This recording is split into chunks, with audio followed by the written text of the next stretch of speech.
En la otra diapositiva lo que tengo es este camino. La gente acá dentro de la caverna está esclavizada, está con cadenas, eh, viendo hacia una pared.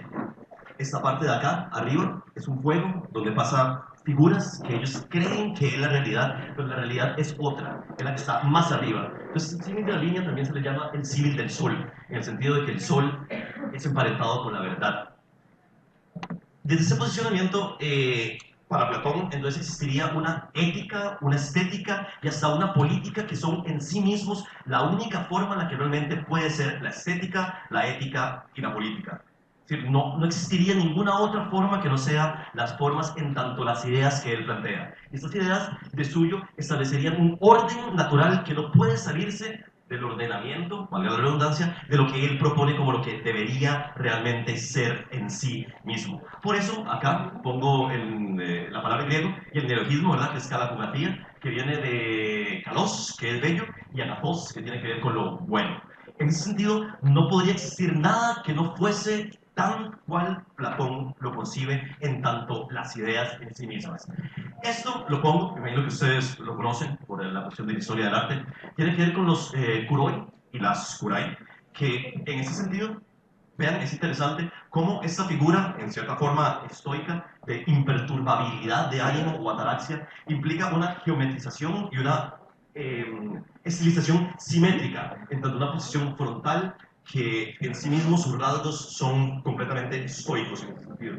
Y con estoicismo no me refiero a la concepción que se conoce cotidianamente como estoico, sino a se me fue la palabra, a la disciplina, digamos, o a la rama filosófica que se desprende del estoicismo. A esto me refiero con el que Platón, al concebir una estética y una ética en tanto sí mismos, también concibe un cosmos en el sentido de orden, que no podría ser de otra manera que no fuera la forma en la que él lo plantea. Por eso están las artes que son las artes liberales y las artes que son las artes vulgares. Dentro de las artes liberales tenemos el trivium y el poderium, que tiene que ver con la dialéctica, la retórica, la gramática, y el poderium con la aritmética, la geometría, la música y además la astronomía. En la época griega, las personas libres, por eso son artes liberales, eran los que no eran esclavos y además podían, según Aristóteles, tener un ocio productivo. Y ese ocio productivo lo podía llevar a uno a poder filosofar. Es decir, para hacer filosofía, desde Aristóteles, es absolutamente necesario poder tener un ocio para poder sentarse a pensar. De otra forma, sería imposible. Entonces, en ese sentido, ser libre en Grecia era no ser esclavo, es decir, no trabajar. En tanto, esa concepción hay un entendimiento racional desde el punto de vista platónico que también tiene que ver con la única forma racional en la cual puede ser pensado el mundo. Entonces vean la cuestión estética, ética, política y de justicia en la cual Platón imbuye el conocimiento desde el punto de vista de que no podría ser de otra manera que no sea ese. Por eso también propone un estado ideal. Vean que esta cuestión de la alegoría de la caverna él la propone en el libro La República, en el capítulo 7, en el libro 7, perdón, donde dice que sería la única forma de justicia y de bien que un Estado podría propender a. Y en ese sentido no podría haber ninguna otra que no fuese esa. Pero donde empieza como a encasillar desde un punto de vista, bueno, paradójico a ello, o más bien sintomático a ello, perdón, es el hecho de que en la República Platón expulse a los poetas del Estado, dado que son maliciosos para él en cierta forma. Por eso, lo que les decía acá, hay un derecho natural según Aristóteles. Ese derecho natural es el sentido de que si yo nazco dueño de esclavos, yo por naturaleza voy a ser un dueño de esclavos. Pero si nazco esclavo, por naturaleza siempre voy a tener que ser un esclavo. Y no podría cambiar mi condición. Mi condición siempre va a ser esa. Dado que el derecho natural implica que solo podría ser de esa forma. Entonces, vean cómo se vincula la cuestión de las ideas en tanto un mundo inteligible y el mundo sensible, en el sentido de que si yo soy esclavo, no puedo hacer otra cosa que no sea ser esclavo. Las artes vulgares, ven que tienen que ver con, son las artes que hacen el vulgo, digamos así, tienen que ver con artes mecánicas también, arquitectura, escultura, pintura, artesanía, y vean que, y aquí lo pongo para nada más dejarlos pensando un rato, el hecho de que eso nos lleva, si lo vemos ahora, a una cuestión capitalista y neoliberal fuerte. Vean que en ese sentido, cuando hablo de estética, porque lo bueno, en tanto ello, solo puede existir desde esa perspectiva, estética viene aesthetikos, que es un adjetivo femenino en griego, que quiere decir dotado de percepción o de sensibilidad, es decir, lo perceptivo o lo sensitivo. En ese sentido, en filosofía existen dos posicionamientos de la palabra estética. Kant, en la crítica de la razón pura, habla de la estética trascendental, que para él son los principios a priori de la sensibilidad humana, los cuales son el tiempo y el espacio. Y lo propone como estética en el sentido de sensibilidad, es decir, uno siente dentro de ese espacio y de ese tiempo que es a priori. No obstante, un filósofo que también es contemporáneo de Kant, Alexander Baumgarten, toma el término y lo resemantiza a como ahora lo entendemos. Y tiene que ver, en este libro de las reflexiones filosóficas acerca de la poesía, con una ciencia, dice él, de la cognición sensitiva y además una nociología de la sensibilidad. En ese sentido, esta cita que pongo acá es del libro de Baumgarten, de las reflexiones filosóficas acerca de la poesía, y dice: ciencia que trata del conocimiento sensorial que llega a la aprehensión de lo bello y se expresa en imágenes de arte. Ven que es diametralmente opuesto, aunque vinculado con la expresión que Kant quiere poner de la estética trascendental. Esta cita es tomada del libro de Baumgarten. Hernández es el que, no soy yo, Hernández es el que hace la introducción al libro, y vean que es muy interesante, donde dice que existen ciertas necesidades epistémicas, filosófico-racionalistas, para emplear el término estética como una teoría de la sensibilidad, que además tenga que ver con una poética filosófica que tenga un corte científico-matemático. Vean lo curioso de por qué empiezo con Platón para poder llegar a esta idea de lo científico-matemático. En el sentido de que si hablamos de estética, la estética desde Baumgarten necesariamente tendría que tener algún tipo de corte matemático-racionalista. Lo cual, les vuelvo a decir, es es como una suerte de camisa de fuerza. Esto es tomado literalmente del libro de Baumgarten. Dice: no podría conducir aún a la forma actual de una ciencia, hablando de la estética, por supuesto. Todo lo que dice de una ciencia debería ser la estética, y además debería tener fundamentos ciertos, además de una certeza casi que apodíctica, y fundamentos que lleguen a conclusiones que sean correctas en tanto forma y materia. Tal cual, así es como Baumgarten define a la estética. Entonces surge la pregunta: ¿es la estética una ciencia? Podríamos en ese sentido decir que, desde el punto de vista occidental racionalista, y siguiendo toda esta tradición, la estética en este sentido puede ser vista como una ciencia. Si fuese así, entonces, como manifestación externa de la sensibilidad, la estética debería ser racional desde un punto de vista griego, platónico, aristotélico. Desde el punto de vista de que, si la ciencia sigue ciertos parámetros y la estética se posiciona como una ciencia, necesariamente debería seguir los mismos patrones que sigue la ciencia para poder desarrollarse. Eso es muy interesante, en el sentido de que estos códigos éticos, en tanto ciencia, y códigos estéticos, también en tanto ciencia, implicarían que solo podría existir una sola forma de ser estética. Lo cual sería, bueno, ustedes verán. Vean acá, sigo con la pregunta: ¿ciencia, estética, se podría realmente vincular uno con el otro? Y en ese sentido, tomando tanto a Kuhn, que en 1962 escribe este libro de la estructura de las revoluciones científicas, donde dice que la ciencia es un consenso, en cierto sentido, no en cierto sentido, en un sentido fuerte. La ciencia es un proceso histórico, cultural, político, que desarrolla el ser humano en tanto una construcción y una autoproducción de sí mismo. Desde esta concepción, y también aliado al libro que en 1960 escribe Mario Bunge, que es la ciencia, su método y su filosofía, donde pone cada una de las directrices por las cuales uno debería poder considerar a la ciencia como un producto social. No se podría emparentar, digo yo, esa es una de las conclusiones a las que quiero llegar, con una cuestión estética en un sentido fuerte. Dado que la ciencia, en ese sentido, también es una construcción humana. Y además, nos dice Kuhn en este libro de la estructura de las revoluciones científicas, la realidad no cambia, sino la valoración que se hace de la realidad. Lo cual para Platón sería así, algo aberrante. Bueno, en la época de Platón también estaban los sofistas. Alguien como Protágoras decía que el ser humano es la medida de todas las cosas, en tanto que son y en tanto que no son. Lo cual implica un relativismo cultural que para Platón sería absolutamente aberrante, porque existe la idea de la verdad y la idea del bien. Y de eso no se podía escapar, digamos. Vamos a ver acá. Vuelvo a hacer la pregunta ya no con ciencia, sino con racionalidad. tiene que ser racional la estética, en este sentido de que solo podría existir una sola forma de hacer estética. Vean que desde ese punto de vista, entonces, estética sería similar a casi que caracterizarlo como un teorema matemático. Entonces, la obra de arte, en ese sentido, necesariamente, según ese posicionamiento de Baumgarten, debería tener solo un fin o una finalidad que tienda a esta calacografía que dicen los griegos, en tanto bello y en tanto bueno.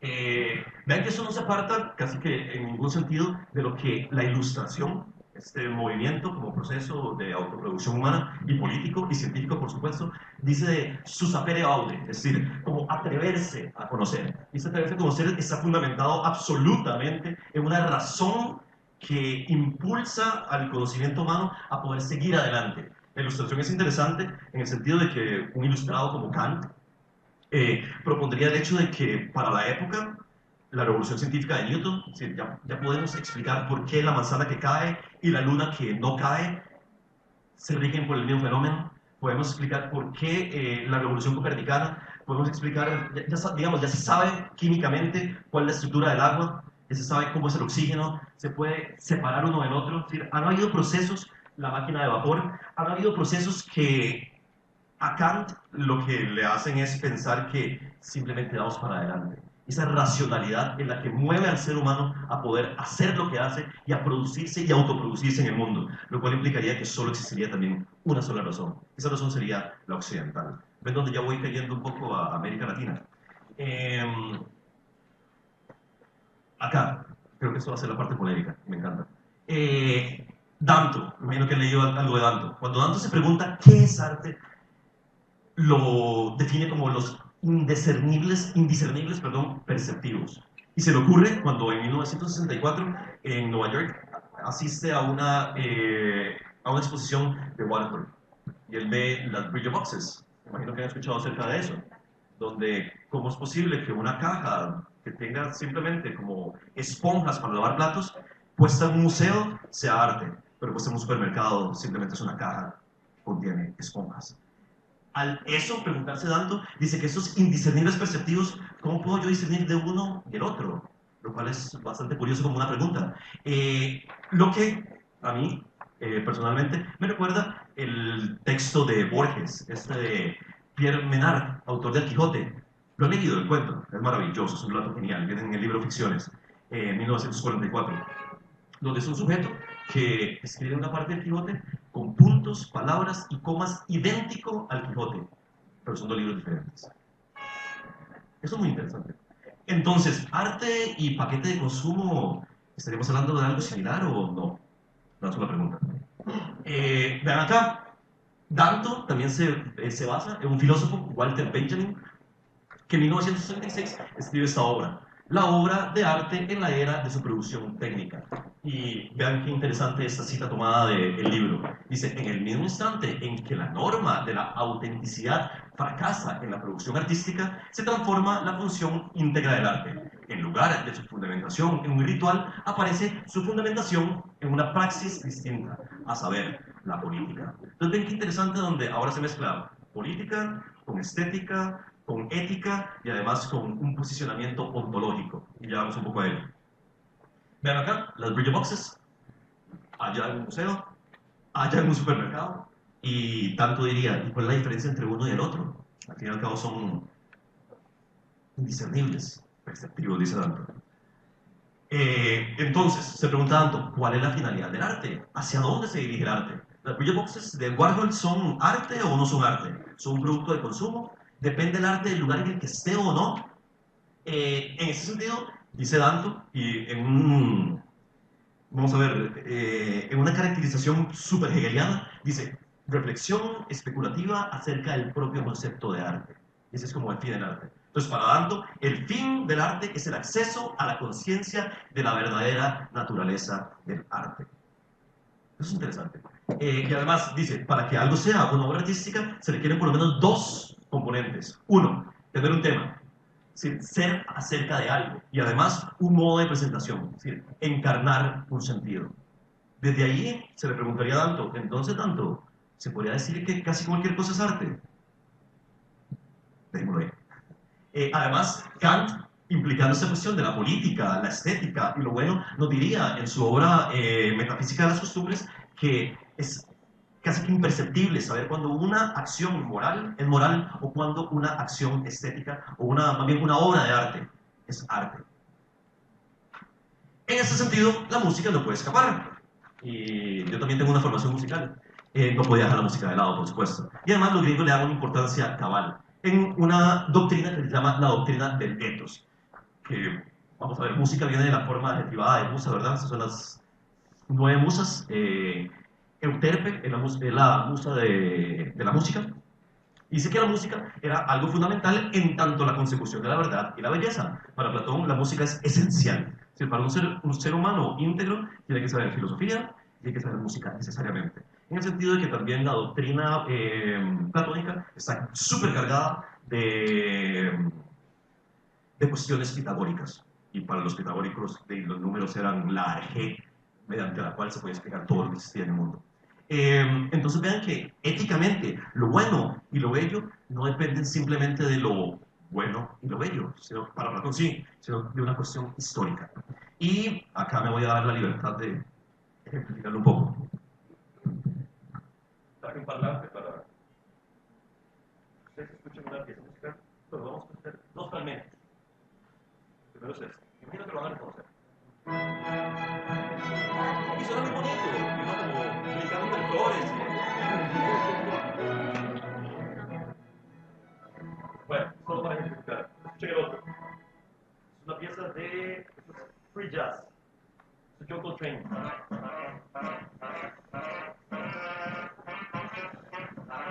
Hay una diferencia grande entre uno y el otro, ¿no? Me diría que parece como un gato muriendo. Me parece interesante.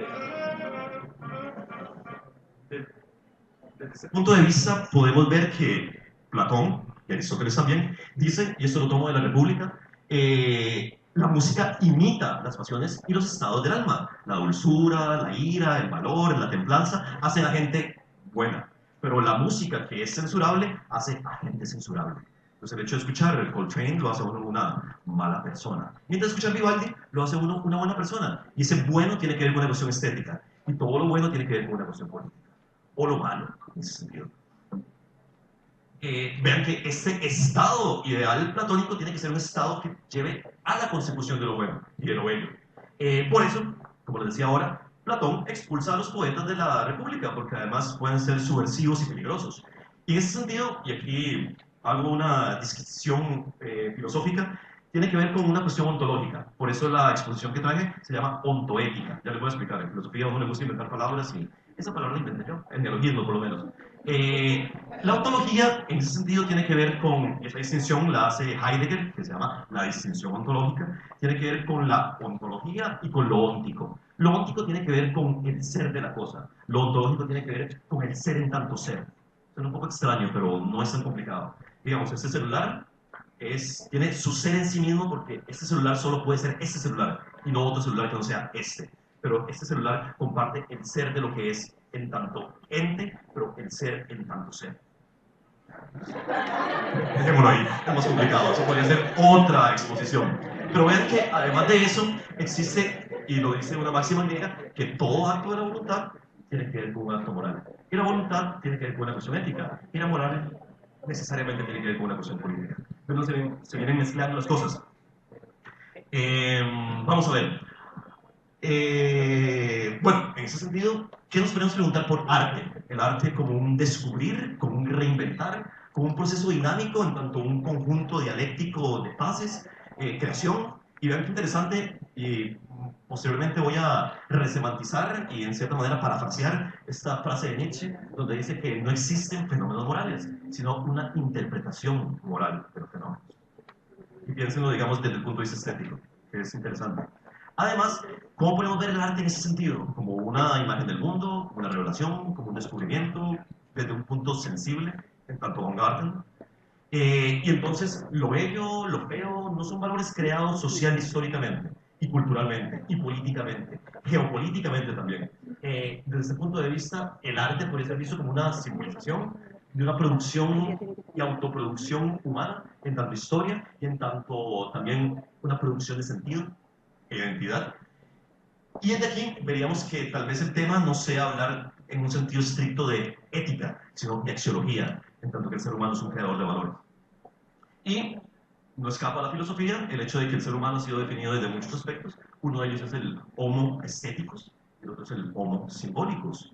Platón diría que es un bípedo implume, así lo definía Platón. Aristóteles decía que era el zoon politikon. Alguien como Marx diría que era el homo simbólicos, perdón, el homo económicos, etcétera, etcétera. En ese sentido, me gustaría hacer un poco de polémica también, dado que estamos en un congreso de arte. El hecho de que tal vez, y esto lo tomo de un libro de Sepúlveda, donde dice que la encarnación, lo leo por acá, del espíritu humano tiene que ver no solo con el arte en tanto arte, sino que el folclore de los pueblos debe ser el arte modélico para realmente decir algo acerca del arte. Y si ustedes pueden aquí leer más o menos la cita, lo que dice es que más allá del tiempo y el espacio, pero en diálogo con ellos. Ese arte es el folclore. La historia del arte y de la estética está por hacerse y debería comenzar por situar al folclore como un arte modélico. Esta cita también es de Sepúlveda, dice que la obra de arte, el folclore, en tanto realidad, tiene una honda y compleja y permanente cosmovisión en tanto realidades humanas esenciales que vinculan al arte. Ya voy terminando. Ya me están haciendo señas aquí también. Sí, más que todo por eso, si no yo seguiría. Las preguntas, surgen muchas preguntas, es decir, los valores del arte, ¿qué son? ¿Son estéticos? ¿Son éticos? ¿Son políticos? ¿Son culturales? ¿Son históricos? ¿Es una manera de sentir? ¿Es una manera de pensar? ¿Es una manera de ver, en cierta forma? ¿Hay una sola forma exclusiva de poder implicar esa cuestión del arte? ¿Tiene que ver con estética, ética, política, ontología? Eh, Creo que tengo que poner un poco, pero hago una distinción. Esa distinción es filosófica. Está la estética axiológica, que tiene que ver con la creación de los valores estéticos, y está lo que es la estética semiótica, que es la interpretación que se puede hacer acerca de esos valores que se construyen desde esa estética axiológica.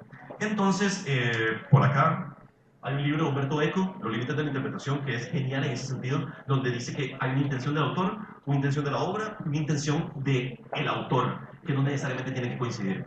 Por eso pueden haber una cantidad casi que ilimitada de interpretaciones, pero no necesariamente. Vean que esta la puse un poco maliciosamente. Dice, God is nowhere. O uno podría decir, God is now here.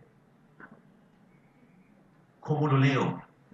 Hay dos interpretaciones que uno puede decir, lo leo de una forma, lo leo de la otra, dice las dos al mismo tiempo, dice una, dice la otra. Es una broma que alguien quiso hacer al frente de una iglesia para decirle a alguien que Dios no existe, o que Dios no está en ningún lugar, o que Dios está aquí ya mismo en este momento.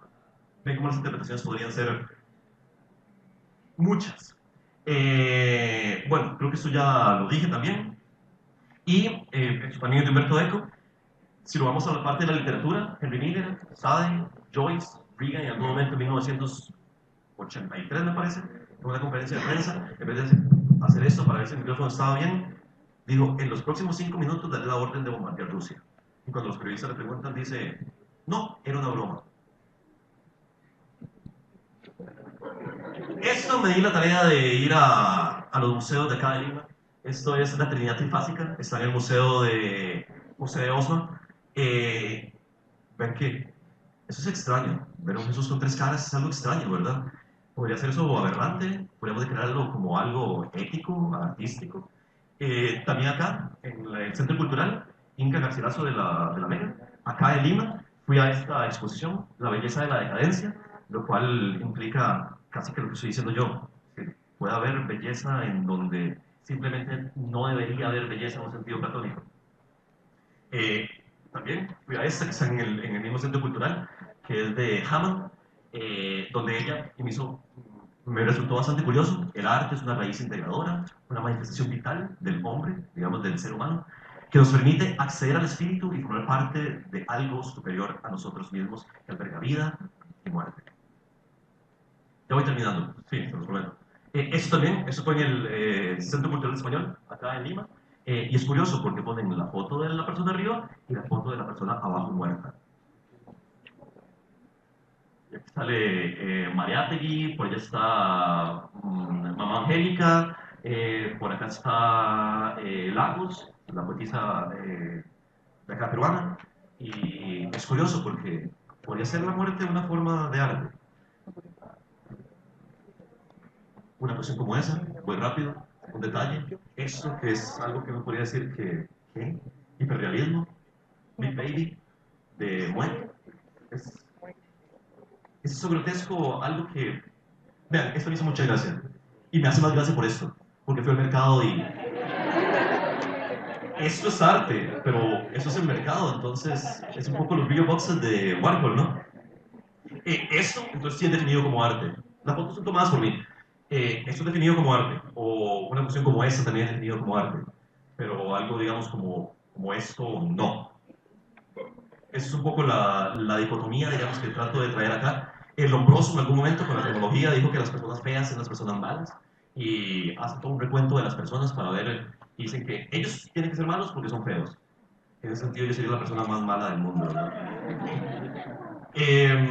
Acá está la parte de la autoética, que es lo que, el posicionamiento que quiero dar a, digamos, a entender, en el sentido de que ontología, en tanto ser del ser, implica una ética en sí mismo que es de cada uno de los pueblos. Entonces, hablar de cultura sería incorrecto en tanto culturas sería la forma adecuada. Y aquí, ya, para concluir, en serio, ya sí, ahora sí.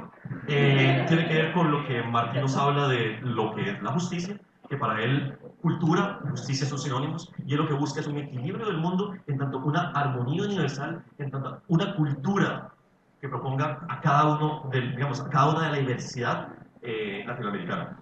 Entonces, por eso es cultura, sino cultura. Entonces, el arte y la estética son un producto estético y político de cada uno de los pueblos. Y desde ese punto de vista tiene que ver con una producción y un comportamiento que lo determina. Vean acá, digamos, Martín escribe, y escribe, obviamente, Martín es el fundador del Partido Revolucionario Cubano, él es el que hace la guerra, muere en la guerra, de hecho, y vean una prosa como esta, que uno podría decir que estéticamente tiene algún tipo de sentido, pero es una prosa política al fin y al cabo. Y lo que dice es, el amor, madre, a la patria, no es el amor ridículo a la tierra, ni a las hierbas que pisan nuestras plantas.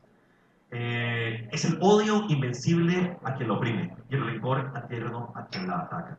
Y en algún momento dirá Martí que patria es humanidad. Ven acá, también son citas de Martí acerca de lo que es el arte para él y de qué debería entenderse como tal. Eh, Voy a terminar como por aquí, ¿verdad? Porque si no voy a seguir. Pero vamos a ver.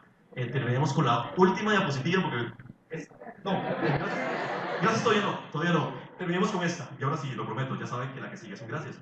Vea, dice, conocer y resolver. Si uno no pudiera conocer esta genealogía que les acabo de hacer un poco atropellada y resumida, más que todo por el tiempo, no podría tan siquiera concebir el hecho de que eso existe.